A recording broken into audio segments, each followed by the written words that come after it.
All right. Hello, everyone, and welcome to another episode of the Aware Athlete Show. Today's guest, she has a long name, but it's Malisri Chaudhary Malgiri. Yes, And that's right. I'm sorry about stumbling a little bit there, but you can call her Dr. Mala. Yes. And she's a psychologist. She has a very extensive background in terms of the type of cases that she has dealt with. And I'm very interested in some of these categories, but TBI, traumatic brain injury, that's a difficult category or can Mm-hmm. be. Uh, Mm-hmm. Military psychology, Mm-hmm. marriage, Mm-hmm. those are all very complex subjects. PTSD, I'm very interested in. I Yeah. have a son who has that diagnosis, not from Okay. a military episode, but Sure. just from a lot of traumatic experiences in childhood. Mm-hmm. Mm-hmm. So, uh, Dr. Mella, tell us a little bit about yourself. Sure. Yeah. I mean, what would you like to know? I am passionate about, helping people and access to care. And that's always been my mission, is to be able to provide services that increase that accessibility. And I'm passionate about integrating and integrative approaches, which is why I really loved your podcast as well and everything that you've been hosting thus far, because it seems that you have a great, interest in, as well as, you are a supporter of that mind body awareness and connection, which is so imperative to any healing Definitely, yeah. process. you Mhm. know one of the things that I also say is that everyone is recovering from something. And so, like, in order to be able to be, on that recovery journey and path, is being aware of your mind, your body, and your spirit. So yeah, I'm passionate about it all. I'm passionate about, helping people, whether it's access to care and actual services, and, connecting people to treatment. And I've, as a result, spent a lot of time studying different types of, populations to be able to serve them better. Yeah. Yeah. So, yeah, you mentioned quite a few things there. I'm interested in uh, what led you to have these interests. Yeah. Also, I like the idea of integrating a lot of different things. Yeah. But you Yeah. also mentioned that Hmm. everybody's healing from something. So Hmm. you mentioned the general psychological condition there. And Hmm. a lot of people, I think, don't realize that they're healing from something. And some people Oh, for do. sure. Yeah. Yeah. So now we've got three things here. We could back up a little bit. And what got you passionate about this in the first place? Sure. Yeah. I mean, I actually started off, wanting to be a doctor, like wanting to be a medical doctor. And I was on a trajectory for, accelerated studies, in my undergrad, that would lead me directly into a medical program. But the interesting thing was that when I was going through training and studying and doing the research and all of that, and rotating essentially through, my first experiences at the hospital, the emphasis was not on spending time with people at that time. It was get in, get out, like figure out what's wrong, and then Yeah. treat and go, bandage and go. Yeah. Um, and I literally felt this hollow in my body. Like I didn't know what happened. I literally felt like somebody just punched me in my gut every single time somebody said, "Time to move on.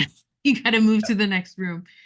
And that really stuck with me. Of course, how are you going to be able to practice if you're not feeling comfortable with that methodology or that approach or what's being reinforced?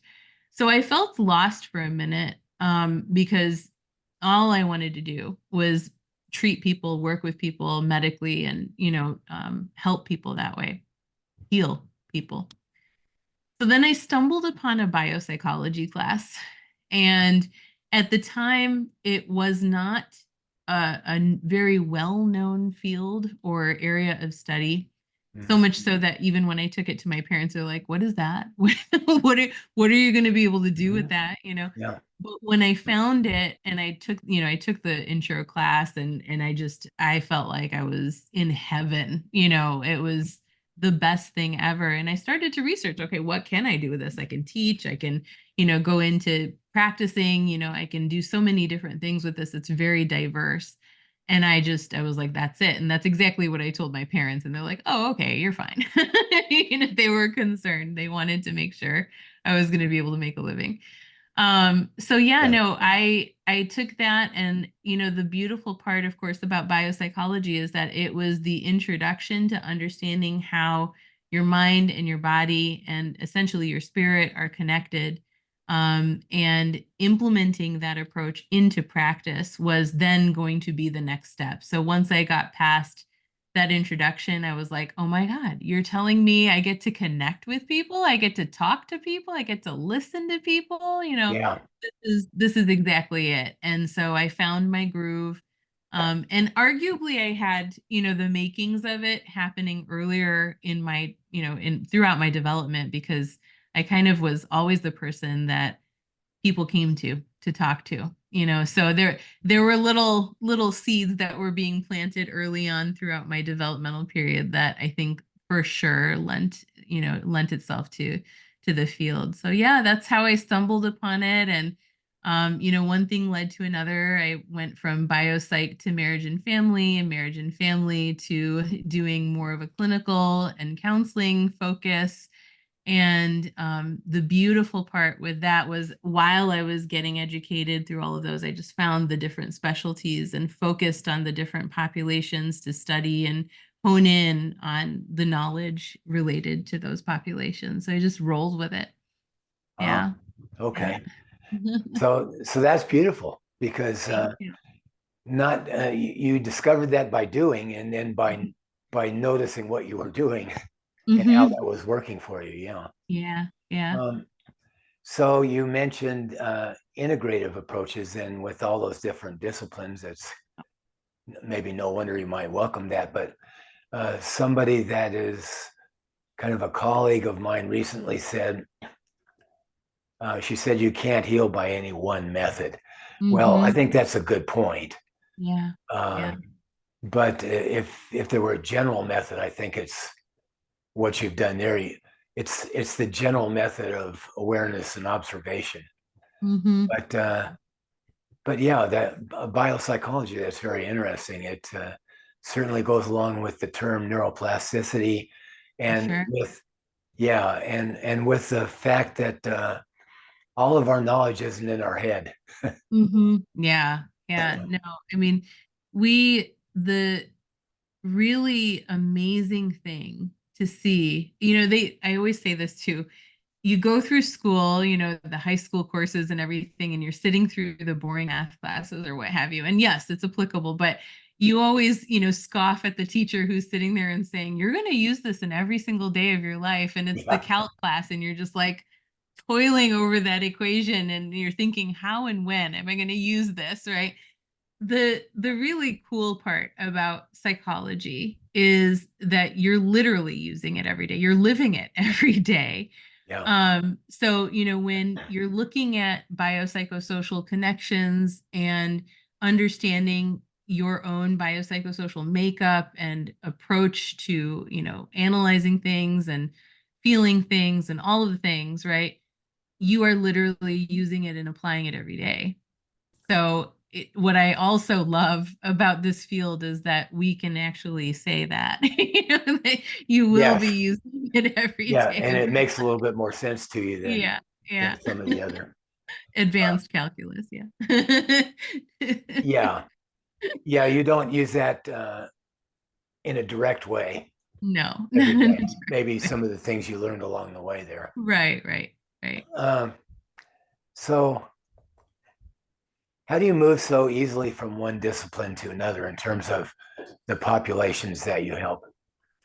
So I've spent a good amount of time in each of the populations that I've, worked with. And I think being with them for longer periods of time has enabled me to, hone the skill and the practice that's needed for reaching them. But the beautiful thing is that, again, going back to the everyone is healing from something comment, is that, when you look at it, if you're looking at trauma, if you're looking at depression, if you're looking at anxiety, there are all these separate bubbles, right, with their own set of symptoms.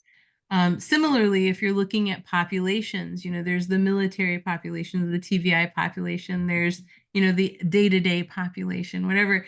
Everyone is going to be experiencing their own, set of unique experiences and symptoms. But there comes a point when the diagnoses and the populations will overlap, and there's going to be shared, that middle part where there are shared symptoms and there are shared, concerns and shared experiences. Mhm. And that is a really interesting connective element, not only for the populations, but also from a provider perspective.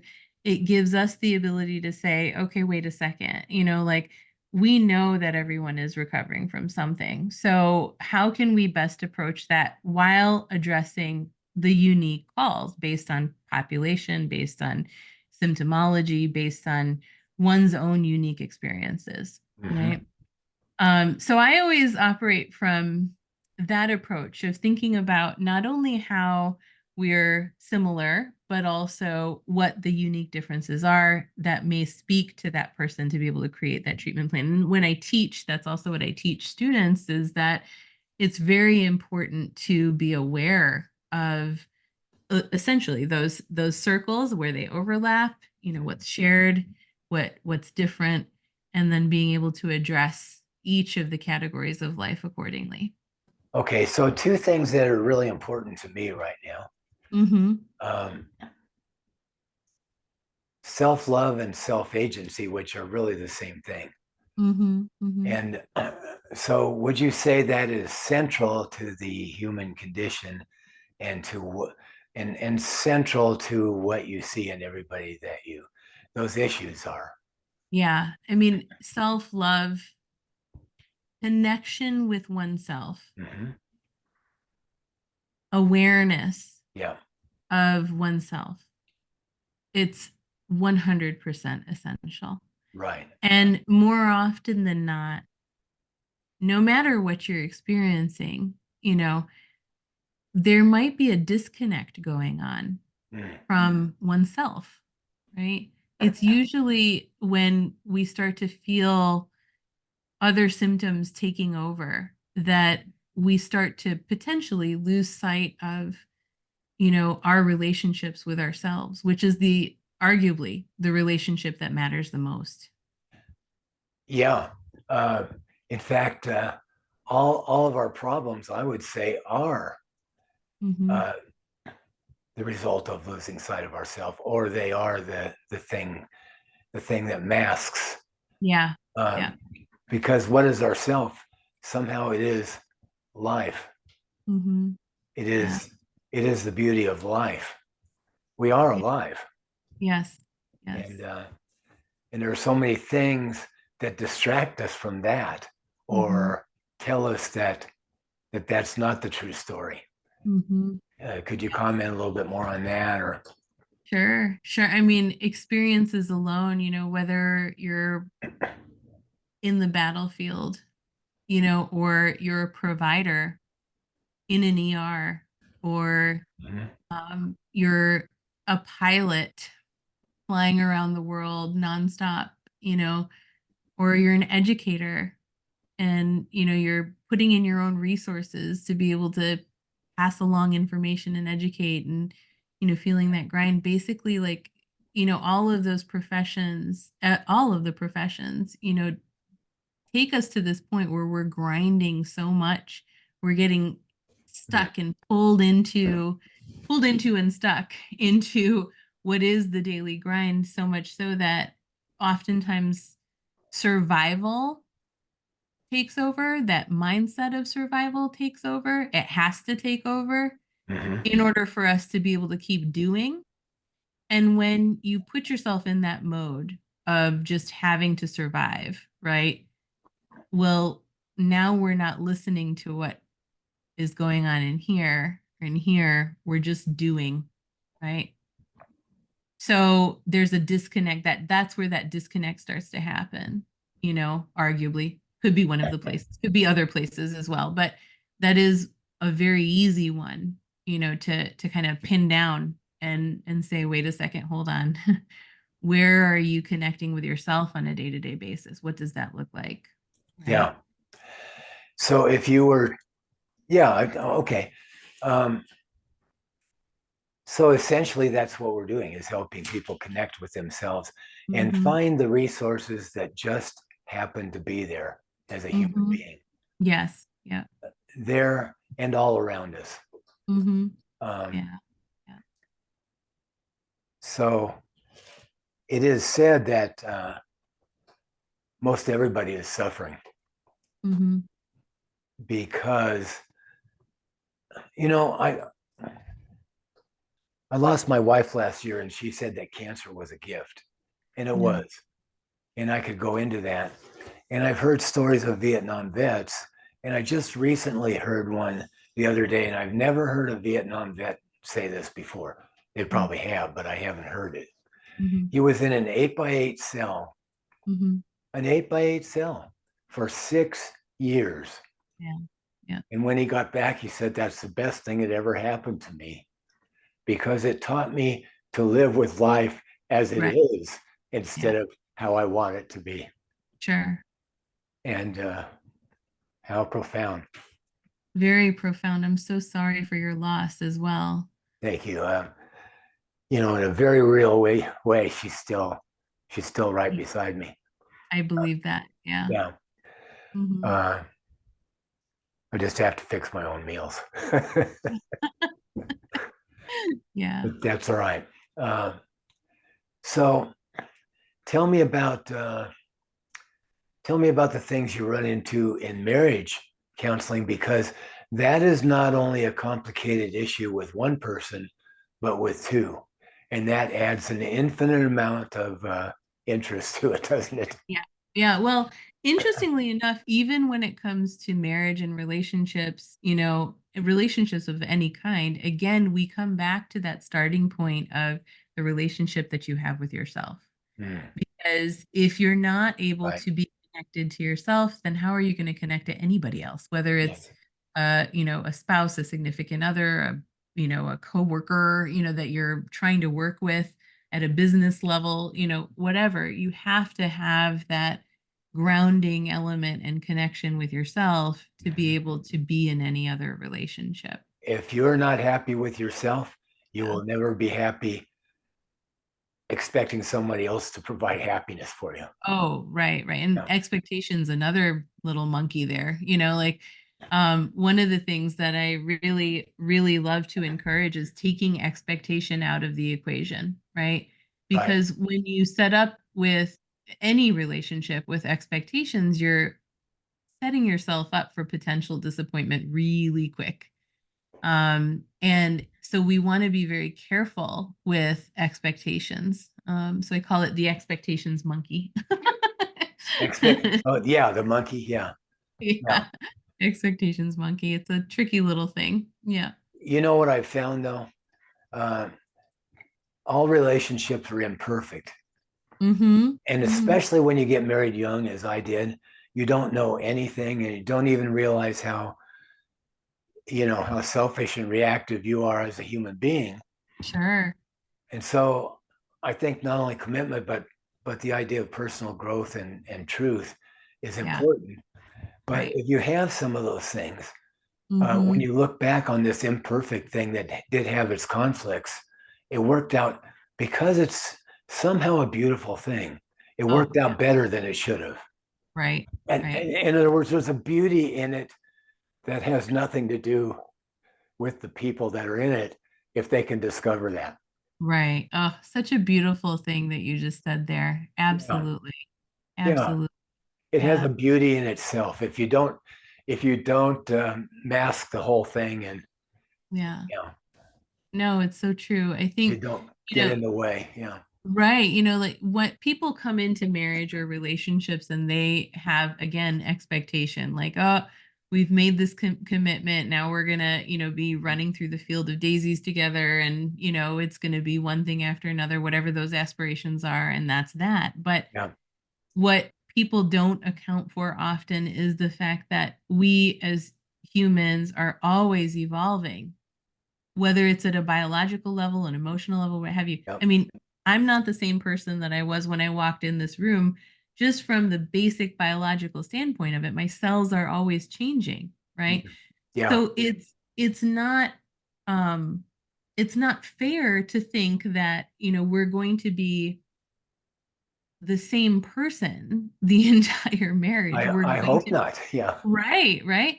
If So you are the same person years from now, uh, your marriage probably won't be what it could be at all. oh yeah, yeah. So part of that goal then needs to be for any relationship is learning how to walk alongside one another, learning how to navigate as you walk, learning how to navigate whatever comes on that path, whether it's individually or together.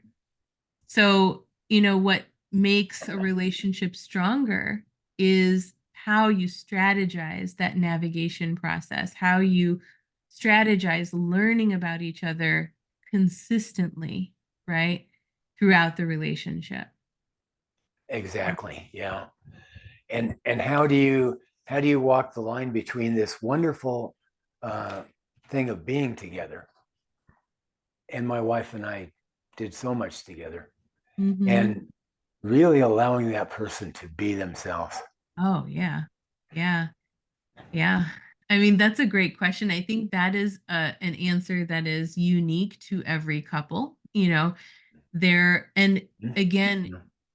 the other thing that becomes really important is identifying that and agreeing on it, right? Like, Mhm. so you want to be able to be in a relationship where your needs are supported and you are able to support the needs of the other person that you're with. Um, and part of that might be allowing for space Mhm. to be able to do your own thing, and it Yep. needs to be because, again, we have to reinforce that connection with ourselves. So, what does that mean? How does that translate for you in your life? What does that look like, even down to a scheduling perspective? How are you going to be an accountability buddy, even for your partner who needs that space as well? So, it really becomes a matter of being able to hold space for the other person as well as have space held for you to be able to continuously, again, evolve, strategize to be together, to be your own person, and then to Yeah. be together Yeah. again. How powerful is that to be your own person, Yeah, yeah. Mm-hmm. in a wonderful, gentle way? I've known people that say, "I don't care what other people think." It's a glorious idea, Mm-hmm. but uh, to not care for the sake of not caring Mm-hmm. is not much. Right. Right. I don't care because I know the beauty of life, and I'm my own person, Mm-hmm. as much as I want that for other people. Sure. Is a different idea than I don't care because I don't care. Right. I think that's, like that's starting to talk about the concept of detachment, and that philosophy of detachment. A lot of people hear that word and they get scared, instantly. They're like, wait, what do you mean? I've got to be disconnected? I've got to be detached, but that's not what it's referring to, right? Yeah. Detachment is, very superficially, if we define it, it's really talking about the idea of being able to be aware and mindful of yourself enough to know that all of the things that are around you are happening. You don't have to consume them, and you can be an observer and you can engage with them. You can engage in them, if it's a situation or, what have you. But you don't hook onto them, right? And you don't, again, like I said, consume them, Yeah. where you Yeah. yourself are potentially put at risk, or your homeostasis discombobulated as a result. Yeah. Yeah. The idea of resilience, someone stated as the shock an organism can take and still not have their normal way of life too Mm-hmm. interrupted. But Mm-hmm. yeah, there's a lot of ways to put that. But Yeah. how do you? Well, then again, I think there's the idea of you can have sadness and joy at the same time, 100%. and Yeah. so you can actually be sad with and for another person Mm-hmm. without it affecting the real quality of your life. Oh, yeah. On the other, Emotions yeah, parallel to one another. Yeah, on 100%. Yeah. yeah, on the other hand, you could just be detached from them because you don't want to mess with that problem. Right. And That's that's avoid yeah, that. Yeah. And yeah, denial. Yeah. Which yes, we don't, that there's another, obviously, if there's avoidance or denial, right? yeah, And it's not forceful of a comment or an approach, there's, I would argue, something underlying that. There's a root to that that needs to be resolved. yeah. Yeah. Hmm. So I love what you're saying. I think you are an excellent therapist. Oh, Uh, thank you. yeah.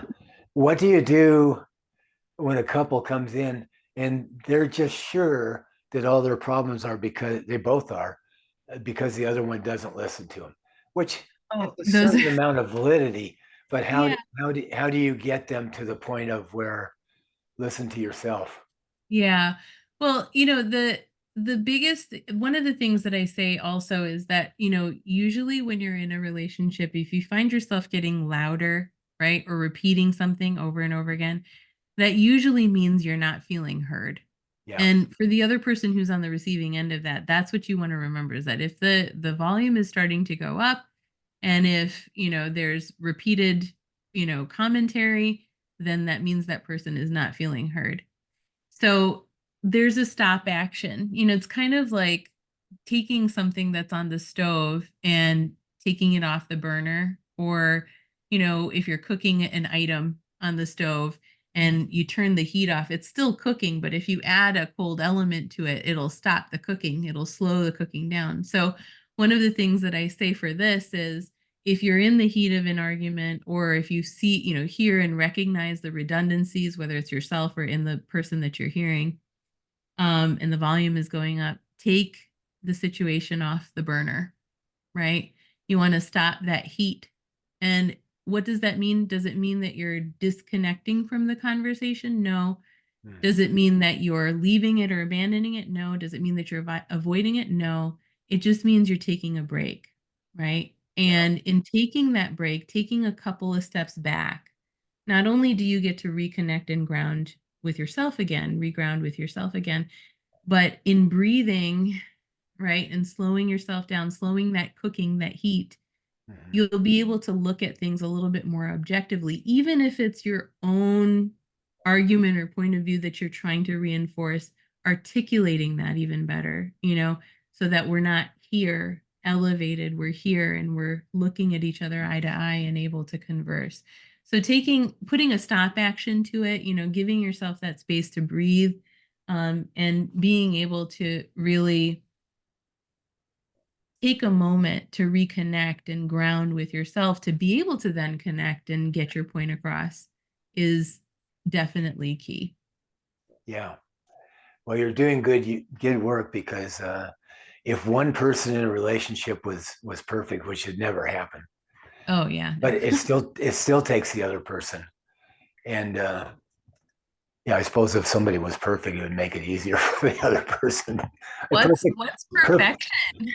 Yeah, yeah. We have to. We have to love our imperfections because Hmm. Hmm. it really keeps us grounded. Yeah, We'd be in a horrible state of yeah. But you've got to learn to love the stuff that you don't really like about the other person. And what I mean when I say that is, it's the little habits, it's the little tiffs, it's the arguments, it's, all of those things that we all have, the little quirks, if you will. And the other person that you're with is likely to have them as well. mm, And So you learn to understand that, but that's also part of what makes everybody unique, right? It So is. that's why the saying that I came up with there is you got to learn to love the things that you hate about the other Yeah, person. Yeah, yeah. yeah, for sure. Hmm. And you're talking about a marriage that's the most vulnerable relationship you have, which also makes it the most beautiful relationship Hmm. because there's nobody who knows you in the world like your partner does. There's nobody who could support you like your Yeah. partner can. And but if your if your ego is in the way, Oh yeah. Yeah. um, yeah, if you take everything personally, Yep. Hmm. there's a problem. So anyway, I love the work you're doing. Is there a cutoff time for you in working with people where they're, or I wouldn't expect you to say, well, get this in 4 weeks, but Right. Right. also couples come for therapy for 30 years sometimes, Oh, or for people sure. do. Actually, I'm glad you bring that up. So, I have actually shifted from being a therapist to doing coaching. And coaching takes a little bit of a different approach, in my opinion, in that we're less focused on diagnostics Uh, and more focused on exactly what you're saying. So, where you could be bound, by insurances and, prescriptions and, all of the things by an 8-week system or what have you, coaching frees that up. And so, as well as my administrative goals, that's actually what I've been able to focus on more of now is coaching people to be able, and coaching couples yeah, included, to be able to work through whatever it is that they need to work through as needed, certainly following a protocol and a plan, but it frees up those constraints, so thankfully, like being able to coach people through their lives, through their relationships, you can definitely identify here are the goals that we want to work on. This is when we're hoping to get them done, and to achieve them. But we're also going to account for life. We're going to account for life happening. We're going to account for other situations bumping in, or other things maybe even becoming apparent because of the work that we're doing that may need to be addressed a little bit more in depth. And so we may need to, like talk about things a little bit more or spend a little bit more time in certain areas. So in terms of a cutoff point, um, you know, we definitely take it organically. yeah, Uh, and that really works well with people, because now there's breathing room in the work that you're doing. There's yes, no deadline, so to speak. yes, Get yourself yeah, better. yeah, It's again going back to that idea of we're constantly evolving. And yes, we're all recovering from something, but even if you recover from one thing, there will likely be other things that need to be worked on and addressed. mm, And that is okay, yeah, right?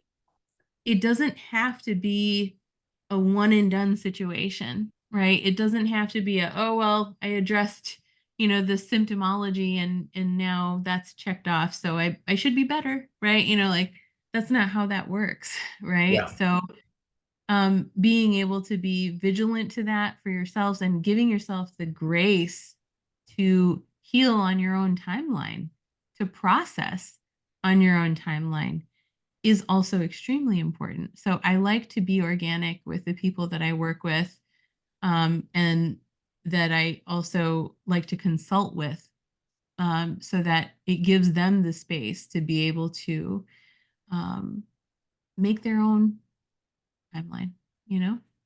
yeah, for sure. Life is a process that takes however long life Mm-hmm. takes. I feel Yeah. like I've been different in every decade, different Yeah. Oh, yeah. in the 20s and in the teens and the 30s and the Yes. 40s. They're all different. They're all different. 50s, 60s, I can go on and on. Yeah. Oh, But yeah. Yeah. Mm-hmm. And it's yeah, so interesting to see how certain things kick in at each decade, like There's definitely a call for, in so many different ways, shapes, and forms. In each decade, I would say a call for being able to find yourself and who that person is in that decade, in that era, right? And then building on top of that. Like, and that's the thing that I love to work with my younger population, right?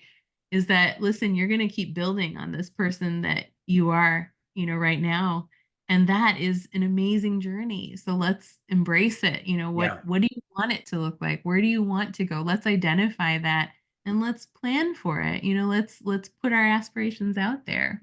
right. Yeah. So, in terms of, uh, we can talk about a lot of things, but in terms of practical strategies, what do you employ? Oh yeah. So one of my favorite techniques that's pretty much applicable to every situation is what I like to call my AAA method, and that is acknowledge, acknowledge, and action plan. So basically, you can. This is a great example: is that if you're getting frustrated with a situation or you're getting frustrated with something, um, the first thing that you want to do is acknowledge what it is that's bothering you. What's the source? What's the root? What's happening? Right.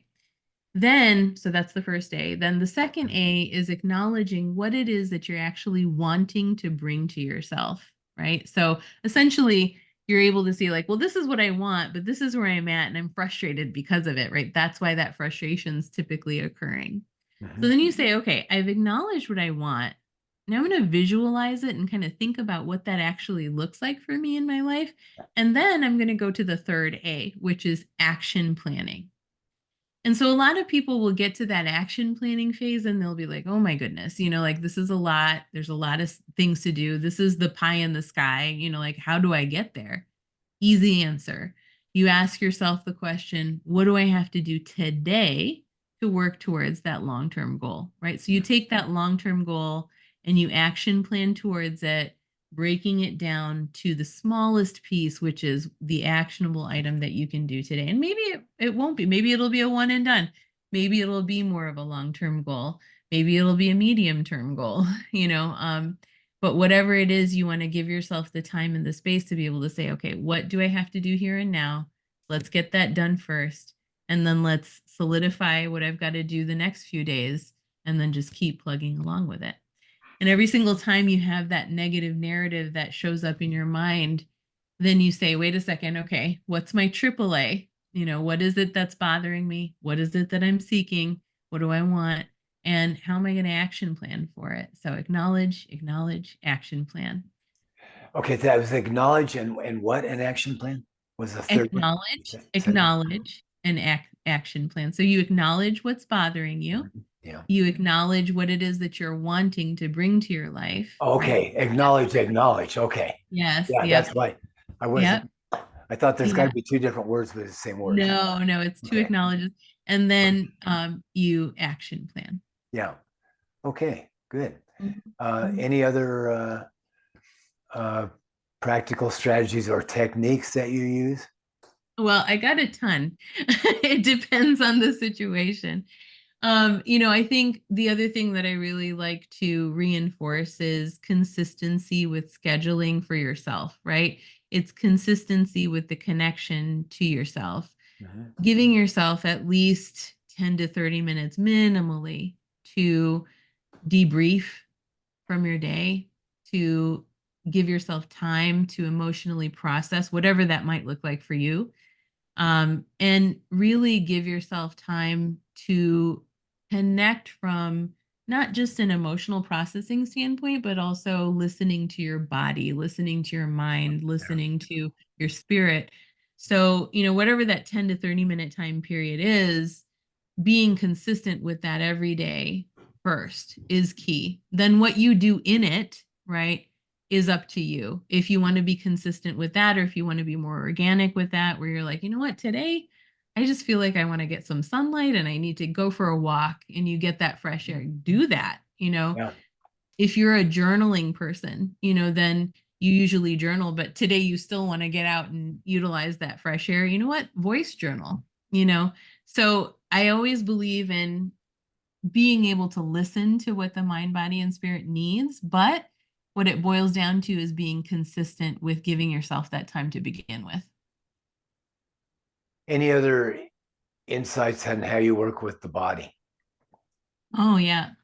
Somatic release is very important. I think, again, when you're acknowledging the mind body connection, um, things are going to come to the surface. And so, somatic experiencing, which was originally developed by Peter Levine, Mhm. that focus really is on what the body's threat response is and that mechanism there. So, as you process your own emotions, you may come across different things that need that resolution, right? That need that help. And so being aware of motor responses or physiological responses to certain things becomes really, really important. And so as you identify those things, now you can start giving yourself time to not only quell them physiologically, but also emotionally at the same time, or in tandem to one another. And that's really important. So, that body mind centering, the holistic approach that combines movement and touch and dialogue, and mindfulness, to explore your relationship with your mind and your body and your emotions is really, really important. That integration and understanding of the self is very important. Yeah, I think so too. Mhm. So you do integrate some somatic practices into what you do? Yes, yes, absolutely. Yeah. Absolutely. Yeah. Uh, Kudos on that. I Thank you. think. Thank Uh, you. so you- I know someone, in fact, somebody in my family with PTSD has been diagnosed that way. And Mhm. the real problem is an insecurity, which is Mhm. what we've been talking about, because all of these things we can talk about societal conditioning because that's a major factor, although I think you could be dysfunctional in any culture, but specifically Western cultures are very Sure. good at teaching you that nothing matters but the outcome, which we really have no control over anyway, most of the Mhm. time. Yeah. Um, and that you must push through and you must ignore your feelings and you must do all these things. And so you can't be insecure because you won't pay any attention to it in some cases. Mhm. And in fact, insecurity leads to barriers Oh, and yeah. layers of protective barriers to where you might be able to accept some help, but only if you felt extremely safe and unchallenged. Could you Sure. comment on that? Yeah, I mean, so the minute you say insecurities, the first thing I think is, okay, those insecurities have developed for a reason. Maybe there's been, repeated exposure or something really bad happened that created that insecurity. So, what is insecurity really? It's you feeling vulnerable, Mhm. right, in a situation. And so if you feel vulnerable, in a situation, then automatically you're going to go into a protective mode. Well, that's going to initiate your fight or flight, right? Right, And so if you're constantly in a state of fight or flight, what you're doing is you're putting yourself in that state of trauma permanently, right? right. And you're Uh, experiencing that One trauma. protective response is constant anger. Exactly, exactly. And it can manifest in different ways. For some people, it'll be anger. For others, it'll be depression and shutting down. Mhm. For others, it'll be anxiety, or maybe it's a whole smorgasbord of Yeah, the whole thing. Yeah, the whole thing. Yeah. So, again, coming back to kind of like more of that somatic approach, right? It's going to address that aspect of trauma, focusing on how your body is responding, right, to all of it, and how your psychology is also responding to it. So it's that connection, the body's role in psychological health, that integration that gets, to be the key there. Um, so I guess the next question would be is that if you're feeling that insecurity and you're able to identify it, then you got to piece it apart, right? So that can happen many, many ways. It can happen Mhm. through the body, it can happen through connection with Yeah, other people. there you go. Um, it can happen through, doing the work from a cognitive perspective with yourself and with others. And I always feel that in that healing process, there's 80% of the work that you're going to have to do for you. You're going to have to identify, you're going to have to acknowledge an action plan. You're going to have to do all of that work. But the other 20% isn't going to really be worked on until you are put in front of another person or in a relationship with another person, whether it's a work relationship or romantic relationship or what have you, Mhm. to be able to resolve the things that happen in real time, live, right? So you need to have connection, arguably, with other humans, right? With other people, That's really a good point. Yeah. to be able to put that healing and that work in practice. And also just like, side note, but a very important note is that there is healing that is to be had in connection with others. Mhm. We learned that very early on as humans is that there's strength in numbers, right? That's where that number came, that saying came from. But we know that in community there can be healing, there can be, support, there can be so much. So building your own sense of community becomes very important, and finding that connection with like-minded individuals becomes very important as well. Right. So, how do you support the individual so that they could get, maybe they won't, and maybe you can't, but how do you support the individual to get to first base there in the process?